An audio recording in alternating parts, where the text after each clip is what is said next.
ഓം അജ്ഞാനതിമിരാന്ധസ്യ ജ്ഞാനാഞ്ജനശലാഘായ ചക്ഷുരുന്മീലിതം യേന തസ്മൈ ശ്രീഗുരവേ നമഃ.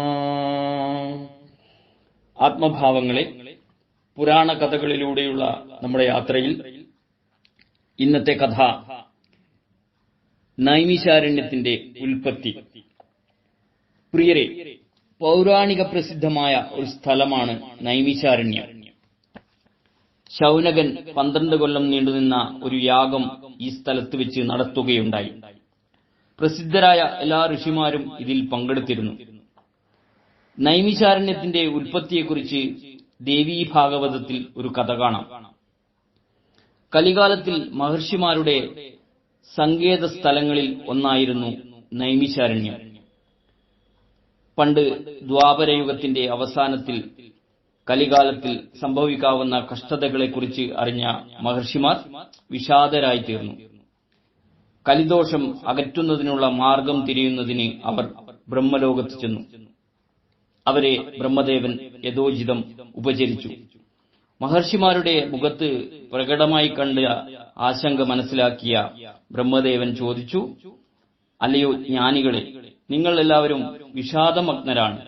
ബ്രഹ്മലോകത്തിൽ എത്തിയിട്ടും നിങ്ങളെ വിട്ടൊഴിയാതെ പിടികൂടിയിരിക്കുന്ന ആ ദുഃഖത്തിന്റെ ഹേതു എന്താണ്? പറഞ്ഞാലും. മഹർഷിമാർ അറിയിച്ചു, ദേവ, അവിടുത്തെ സംശയം തീർത്തും വാസ്തവമാണ്. ഞങ്ങൾ ആശങ്കാകുലരാണ്. ഞങ്ങളെ ആശങ്കയിൽപ്പെടുത്തിയ ആ കാര്യം ആസന്നമായ കലിയുഗം ആണ്.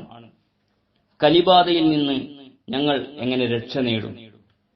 ഇത് കേട്ടയുടനെ ബ്രഹ്മദേവൻ മനോഹരമായ ഒരു ചക്രം ഋഷികളുടെ മുന്നിൽ വെച്ചിട്ട് ഇങ്ങനെ പറഞ്ഞു, ഞാൻ ഈ ചക്രം തെളിച്ചുവിടും. നിങ്ങൾ അതിനു പിന്നാലെ പോകുക. ഈ ചക്രം ചെന്നു വീഴുന്ന സ്ഥലം കലിമയം ബാധിക്കാത്ത ഉത്തമ സ്ഥലമായിരിക്കും. അവിടെ സത്യയുഗം വരുന്നതുവരെ കലിബാധ ഇല്ലാതെ നിങ്ങൾക്ക് സുഖമായി വസിക്കാനാവും. ഇത്രയും പറഞ്ഞ ശേഷം ബ്രഹ്മദേവൻ ചക്രം ഉരുട്ടിക്കൊടുത്തു. മുനിമാർ ചക്രത്തെ പിന്തുടർന്നു. ആ ചക്രം ഉരുണ്ടുരുണ്ട് ഭൂമിയിൽ ഒരിടത്ത് ചെന്നു വീണു പൊടിഞ്ഞു. ആ സ്ഥലത്ത് മുനിമാർ സത്യയുഗം വരുന്നതുവരെ കലിബാധയിൽ നിന്ന് രക്ഷ നേടി കഴിഞ്ഞുപോന്നു. ഇവിടമാണ് നൈമിശാരണ്യം എന്ന പേരിൽ അറിയപ്പെട്ടത്.